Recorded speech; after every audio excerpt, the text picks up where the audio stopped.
Hey everyone, what's going on? So lately I've noticed that a lot of YouTubers have made an attempt at making a deck list for this deck called Cubics, and really a lot of them get it wrong. I played this deck when it first came out, and I never really got a chance to make a deck profile on it, but I have a very strong grasp and understanding of this deck, and I've just noticed a lot of people, like even the big Yugi tubers, will get this deck completely wrong and mixed up. So I just wanted to shed some light on how this deck really works and show you guys a deck profile on it. So here we go. So really how this deck works is a lot of people are going to be like, you just want to get out that Crimson Nova and win turn 1. That's not really the case. A lot of the time, you're not going to open Crimson Nova, 3 targets to reveal, and like double cubic aura, like everyone's trying to sell this deck to be. A lot of the time, you're going to open this kind of hand, this very standard hand. The way that this deck plays is a very slower style, but it's going to build up into this one giant attack that you guys are going to see later on in the replays. But what you want to do with this deck really is you want to stretch out the game as long as possible and use Cubic Unification to get the Cubic High Beast and the Cubic Emperor out. Because these things are insane. They can set you up for really cool link play, or they can also just set you up to get your auras to hand. But like I just mentioned before, this deck is not going to be one turn, kill your opponent every game. That's actually just getting really lucky, because that just doesn't happen a whole lot. Something I want to make a point of is this guy had mirror wall. And it's like, I was like, what is this guy like? When he flipped that, kind of froze for a minute. Is really weird. But like I just said, there goes Buster Gundle, and I'm just gonna get 2 monsters out. I'm gonna get Aura to my hand. I'm gonna get Duja's effect. And this is it. Like 8,800 attack. There was nothing he could have really done there. And if it wasn't for Mirror Wall, he would have just lost right there.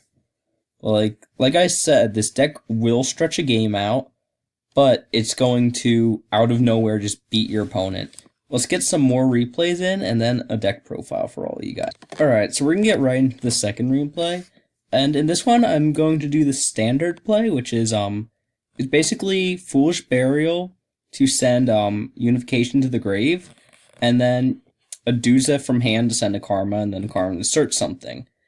What you always want to do if you open this is a 2-card combo in the deck. You always want to use Foolish Burial of Goods to send Unification, because if for something happens to Duza, you're not going to be able to get Unification to the grave with Duza, and you can't get Karma into the grave with Duza if it gets negated or something. So you always want to use Goods to put Unification in the grave first. That's your priority with this deck, is to put Unification in the grave, not Karma. Because Unification is just so... it's just such a cool card. Like, it just shuts down like OTKs, because you're putting out a monster that can't be destroyed by anything. And then when that thing is destroyed, you're getting out more monsters plus a search. And on top of that, it's just like, once you get these 2 to 3 other monsters out, you can make all these cool link plays like what I'm about to do right here. And there's also Grinder Golem too, which I have to give credit for. But you just get so much advantage out of doing this instead of trying to like rush for a Crimson Nova that just loses to, say, a strike or some kind of battle trap. Like, doing this is much more optimal than Crimson Nova Turbo that everyone's will be trying to sell you. But yeah, this is basically the field that you can be making with this deck when you play it optimally.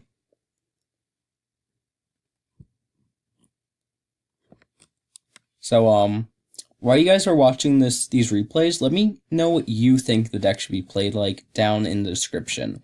And down in the description, you can also find the link to my Patreon, so you can help support the channel, the Facebook page, the Garo Gaming Discord, and the Twitter. So make sure to check all that stuff out for live updates. And let's get to one more replay. Alright, so this is going to be the final replay, and then I'm going to show you guys the deck profile. So, this guy's going to be playing Pendulum Magicians, but, you guys have already seen my deck profile for the deck. If you haven't, make sure to check out that video. I'll leave a link in the description for that one. But, just from seeing my profile, you should be able to tell that he's not really playing the deck right. Or he's just playing, like, really suboptimal stuff, like Pendulum Switch and, Apex Avion. And later on, you're going to see him, this, Dragon Pulse, and, I think he plays Draco Slayer later on. But for the most part, he's still playing, like, at its core, he's still playing Pendulum Magicians. So, yeah, this deck can take down a Bagooska really quickly. So let me explain what happens here. Cubic Aura, after its, first effect, which is to double one of your Cubic monsters' attacks, then half the attack of one of your opponent's monsters, you can banish this card from your grave plus a Cubic monster. And then for every Cubic monster that you banish with this card's effect, you can put a Cubic counter on your opponent's monsters. And each Cubic counter will negate a monster's effect and stop them from being able to attack. So that's what happened to Bagooska, which is why I was able to switch Crimson Nova back into attack mode. And then use its effect to take out his two monsters. And what I chose there was Avion, so I can stop the negate, and then Black Fang, so he didn't have any Dark Spellcasters in his grave, so he couldn't bring anything back. And now he's still locked out of his extra deck now that Bagooska's negated, because it's not going to destroy itself. So there's really nothing he can do except try to play defensive against a monster with 9,200 attack. So there's really not much else to say here, it's just... I knew his deck better than he did, and I just knew how to play around it pretty well. So that's pretty much it. I'm gonna attack for 92, and that's gonna be game right there. Alright, let's get right down to the deck profile for all of you guys. Alright, so what you're seeing here isn't the one kind of deck list that you see for pretty much every channel that does cubics. What you're seeing here is actually a very well-tested build that I've worked on for, like I said, since the deck originally came out. And of course I have modified it with Link monsters. So to start off, there's going to be 3 Crimson Novas. Crimson Nova, it's like I did say before, is everyone's going to be trying to tell you, oh, play the Crimson Nova Turbo so you can just OTK. This card is really good. It's unaffected by monsters with attack less than its own or equal to. It can attack twice if it destroys a monster, and then during your end phase, it'll do 3,000 damage to both players. So that can lead into like some crazy amount of burn damage for game right there. And it's just a huge body that's actually really hard to take out for a lot of decks in the meta right now. So it's definitely a good card, but I'm going to tell you right now, do not focus your deck around it. It's something that you kind of just want to, like, you know, search out sometimes, but you don't want to focus your deck on it because there has been a lot of times where it kind of just sits in my hand and I can't really use it. And I really do end up discarding it with Twin Twister. Like, I might play one now, and then the rest will just get, like, sent to the grave off, like, a Twin Twister or something. It's still a very good card, but, like I said, do not rely on it. Next is 3 Grinder Golem. This is because, the deck can already play in Link Spider because of Vijam, and it can just make crazy plays just like in any deck. And, on top of that, your main normal summons are only going to be Duzas and, Summoner Monk. So there's not really a whole lot else in this deck that you're going to be normal summoning. So it's okay to be playing in this guy because the way that you want to consider Grinder Golem is that he is your normal summon. So I have him plus Duza and Summoner Monk. So I only have 8 normal summons. And I do have Vijam, but you don't really summon it. You kind of send it to the grave with Karma or Twister, or basically anything, just to put in the graveyard. And then you're going to get back later with Buster Gundle or Endori Deathbolt.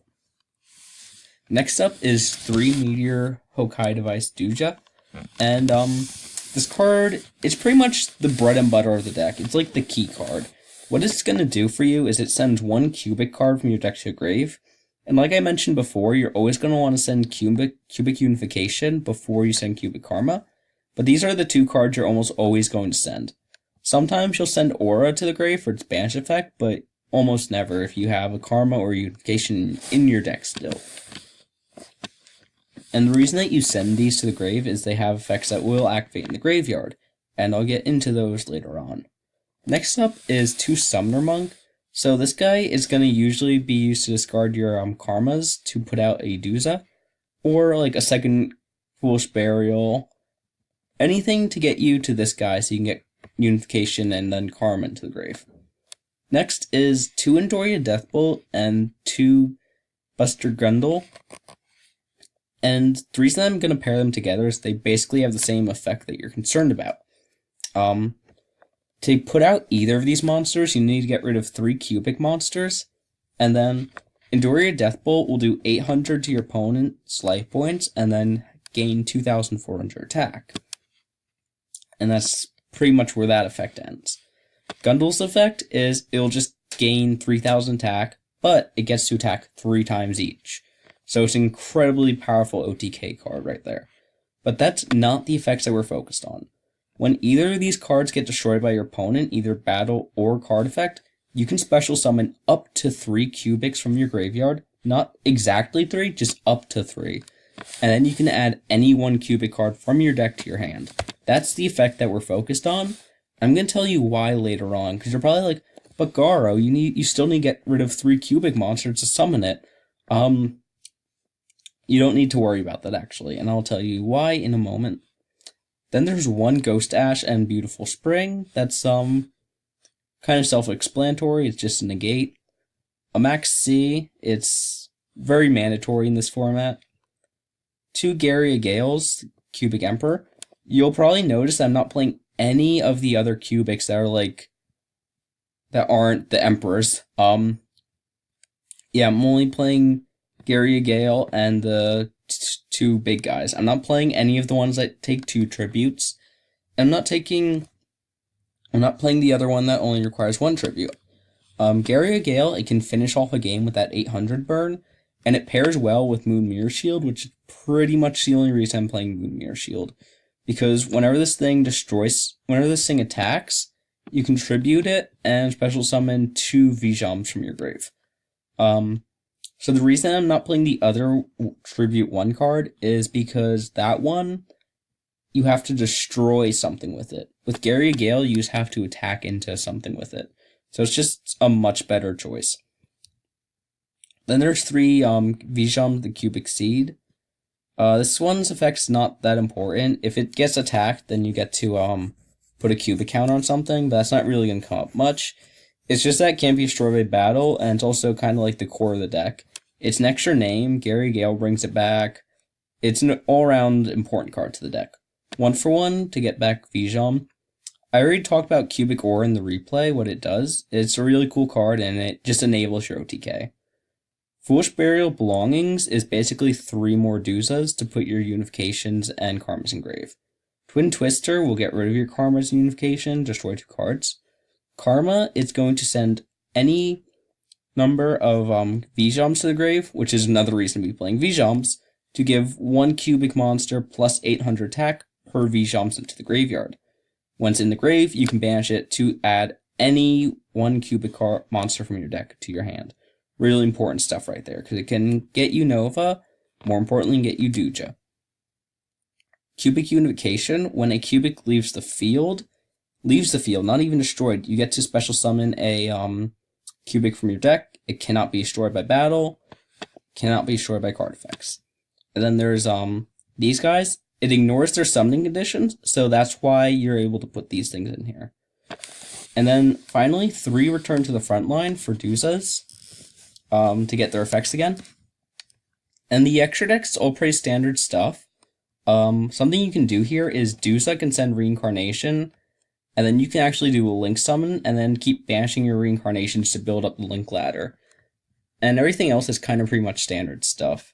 So let me know what you guys think in the comments below. And I'll see you guys next time. Make sure to like and subscribe.